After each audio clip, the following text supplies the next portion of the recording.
Salve, salve galera, abrindo mais um pré-jogo aqui no canal do Lessa, nem bem voltamos o Paraguai e o Fluminense já entra em campo novamente, desta vez contra o Fortaleza. A bola rola no estádio Raulino de Oliveira às 4 da tarde em Volta Redonda.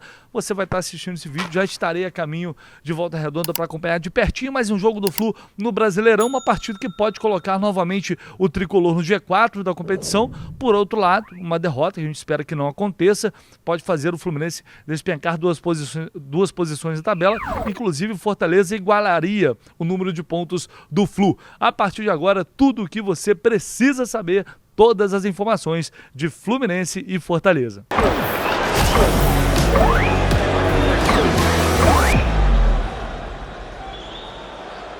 Bom, será a última partida do Flu antes da data FIFA. Depois desse jogo contra o Fortaleza, a gente vai ter aí 13 dias sem nenhum joguinho do Flusão para acompanhar. Já bate aquela saudade, ainda mais numa semana tão especial. Aliás, até por isso seria perfeito conquistar esses 3 pontos, voltar ao G4 e seria um grande finale aí numa semana tão importante, né, para a história do clube, voltando a uma semifinal de Copa Libertadores e de preferência com mais uma vitória no Campeonato Brasileiro. O último encontro entre essas equipes foi no primeiro turno deste ano, vitória do Fortaleza por 4-2, uma atuação muito ruim do Fluminense, mas a gente lembra que naquela oportunidade o técnico Fernando Diniz resolveu poupar os titulares, então foi um time bem diferente a campo. A última vitória do Flu em cima do adversário de hoje foi no ano passado, com 2 gols, adivinha de quem? Você só tem uma chance para acertar. Daí esse tipo de passe, ó, Cano dominou, girou, bateu, golaço! O Fernando Miguel, não deu não. Atravessou de frente, Caio Paulista dominou, chapou na trave, Cano! Gol! Chapa pro fundo do gol, de novo ele. E o Fluminense tem levado a melhor nos confrontos diante do Fortaleza. Nos últimos 12 foram 6 vitórias do Flu, 3 empates, 3 derrotas. No geral, 26 jogos na história, 11 vitórias do Fluminense, além de 7 empates e 8 derrotas. Vamos à provável escalação do Tricolor para o jogo de hoje, que é um oferecimento da Mais Ágil, como vocês já estão acostumados, Mais Ágil, parceira aqui do canal do Lessa. Se você está precisando de uma grana aí, não perca tempo, entre em contato com a Mais Ágil e como que eles vão te ajudar. Talvez você tenha aquele saldo no FGTS, você não pode sacar por N motivos, a Mais Ágil antecipa aquele dinheiro, antecipa essa grana, você não precisa esperar por ela. E com essa grana na mão, com esse dinheiro na mão, você pode resolver uma série de problemas, uma série de questões na sua vida financeira. Então entre em contato com a Mais Ágil, vai ter uma equipe pronta lá para te atender. É só clicar aqui no comentário, na descrição do vídeo. No comentário fixado tem o link da 1xBet, também últimos dias para você concorrer a uma camisa retrô do Flu. Vou sortear mais uma camisa retrô do Flu. Tô até olhando aqui agora, a 1xBet está pagando 1,84 nessa vitória do Fluminense, hein? Para mim uma cotação bem interessante, justa, interessante, 1,84 nessa vitória do Flu. Então se você tá confiante, já clica aqui para dar uma moral no canal. Essas parcerias são muito, muito importantes. Sempre falo para vocês aqui porque realmente é muito relevante. Se puder fazer seu cadastro na 1xBet, se já tiver cadastro, entra aqui através deste link, deixa lá seu palpite e aí envie um comprovante de um depósito mínimo de R$10. Dessa forma, você vai concorrer a esse sorteio de uma camisa retrô do Flusão. Vamos lá, galera. Temos um desfalque certo para essa partida. Paulo Henrique Ganso. Eu estava para publicar essa informação ontem, o Fluminense soltou uma nota um pouquinho antes, daí confirmou a informação que eu tinha que Paulo Henrique Ganso não iria para esse jogo. E tem a possibilidade, ele levou uma pancada na perna esquerda, né, a gente viu, sentiu no jogo contra o Olímpia, passou por exames, mais uma vez não temos detalhes do problema, se tem uma lesão ou não, mas enfim, ele vai ser poupado nesse jogo e depois vai ter todo o período de data FIFA para se recuperar. Só que o Diniz pode ter outros problemas, e aí será que ele vai mudar, vai ousar novamente? Estou curioso para saber qual ou quais serão as opções do Diniz para esse jogo, porque Nino também deixou o jogo contra o Olímpia bastante desgastado, sentindo, e o Felipe Melo, que saiu no segundo tempo, né, com dores, o que é natural para ele, né, já lido com essas dores há muito tempo. Ele treinou ontem, foi a campo no CT Carlos Castilho, mas não sei se participou de toda a atividade. Esses dois jogadores também preocupavam para esse jogo. Então, Vamos armar esse provável Fluminense para o jogo de logo mais com Fábio, Samuel Xavier. Aí, a dúvida, creio que vai ser David Braz, Felipe Melo, e se o Felipe Melo não puder jogar, o Felipe Andrade, que é quem está na frente, porque o Marlon está suspenso. Importante ressaltar isso. O Marlon está suspenso. Se Nino e Felipe Melo não puderem entrar em campo, a gente pode ter uma zaga com o David Braz ou o Thiago Santos. Também é uma outra opção. Então vamos deixar assim, Nino ou David Braz, Felipe Melo ou Thiago Santos. Vamos deixar assim. Na lateral esquerda, Diogo Barbosa, no meio de campo, André. Aí a dúvida, o Diniz vai manter o John Kennedy ou vai colocar mais um homem no meio de campo? Fortaleza é um time que ataca muito mesmo fora de casa. Então eu estou apostando em André e Alexander para esse jogo. E aí ele pode manter John Kennedy, que eu acho que é possível, o ataque continuar o mesmo, com John Kennedy, Arias, voltando de suspensão no Campeonato Brasileiro, Keno e Germán Cano. Caso ele opte por não começar com o John Kennedy, uma estratégia diferente, o Léo Fernandes pode entrar no time. Então, bem interessante, temos algumas opções para esse confronto diante do Fortaleza. Vamos ver quais serão as opções de Diniz. E você, como escalaria esse time? Qual seria a escalação ideal para esse jogo? O que podemos esperar dessa equipe que conquistou o objetivo mais importante nessa semana, né? A classificação para a semifinal. Mas é o que eu sempre falo, Libertadores, futebol é muito traiçoeiro. O Fluminense tem que continuar pontuando, se mantendo ali no G4, porque a gente não sabe o que vai acontecer lá na frente.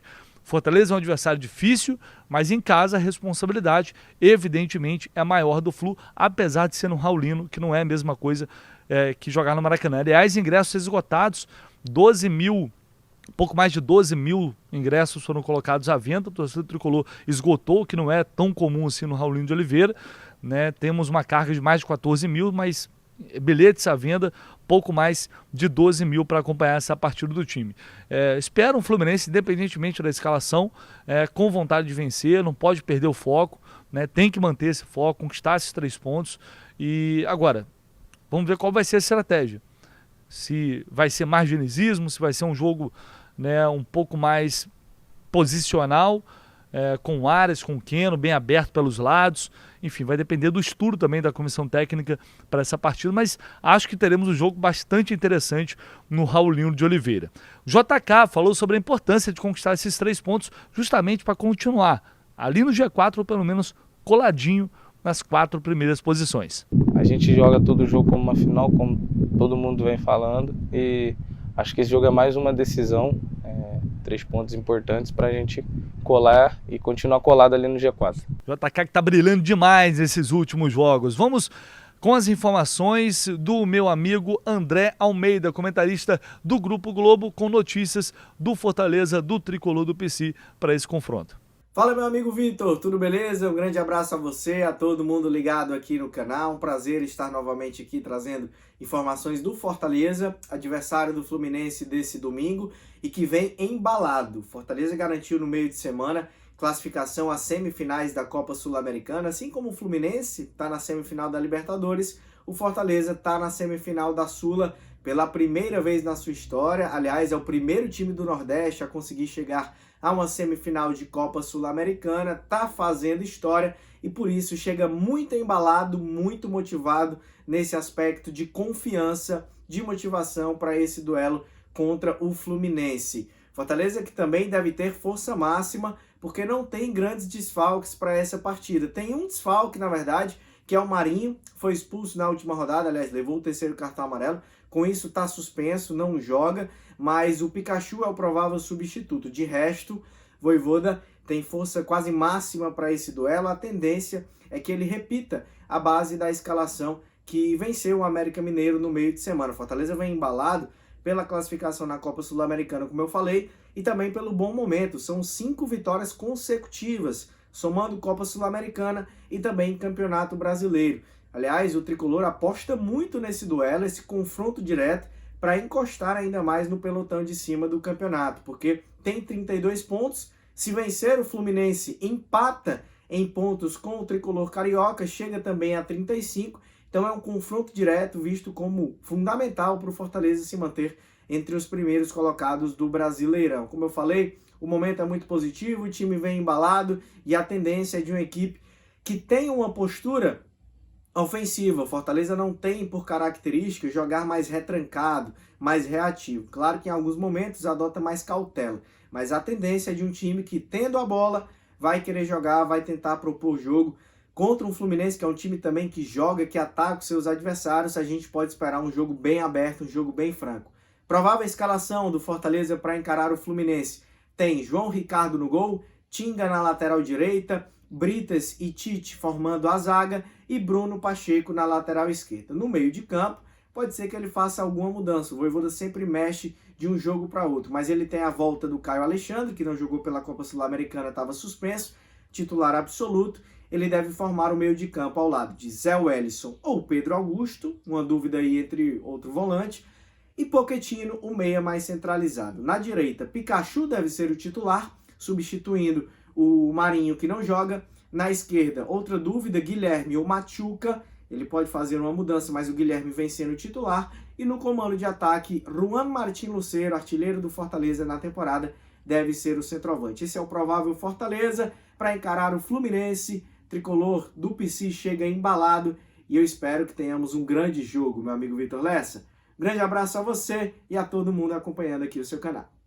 Antes de falar sobre a arbitragem, ainda sobre o time, cara, eu não vejo, sinceramente, o Diniz tirando o John Kennedy, porque a equipe encaixou assim, mas tem que há de sempre se ressaltar isso, né? Uma estratégia, às vezes uma estratégia funciona bem contra um tipo de adversário, não tão bem com outros.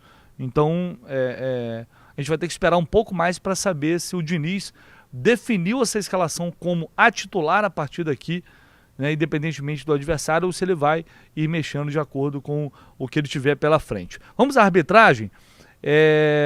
Atenção para esse árbitro, hein? André Luiz Schettino Policarpo, auxiliado pelo Guilherme Dias Camilo, auxiliar FIFA, e também pelo Felipe Alan Costa de Oliveira. O árbitro de vídeo é o Rafael Trace, de Santa Catarina.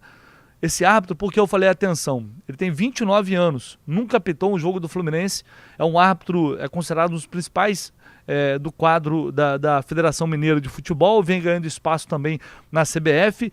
Ele apitou 7 jogos, na verdade ele tem 7 jogos de Série A no currículo, somente 7 jogos, o último foi a vitória do Palmeiras sobre o Cuiabá, e eu tenho uma polêmica envolvendo o nome dele. Em abril deste ano ele foi julgado, ele foi denunciado pelo TJD de Minas Gerais, devido a erros de súmula na partida entre Atlético e Ipatinga.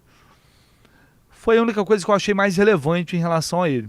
Tomara que o André faça uma boa arbitragem, que não prejudique nenhum dos lados. É um árbitro que, por ser muito jovem, a gente tem que esperar para saber se tem qualidade, para saber se tem personalidade. Enfim, será apenas a 8ª partida dele na Série A do Campeonato Brasileiro. Jogo que tem transmissão da TV Globo e também do canal Premier, e após a partida, aquele super pós-jogo que você já está acostumado, o canal do Lessa, com o Raiz Tricolor, com o Gabriel Amaral e também com o Renan Reis, o Laranja. Nos vemos mais tarde direto lá do Raulino. Valeu, galera!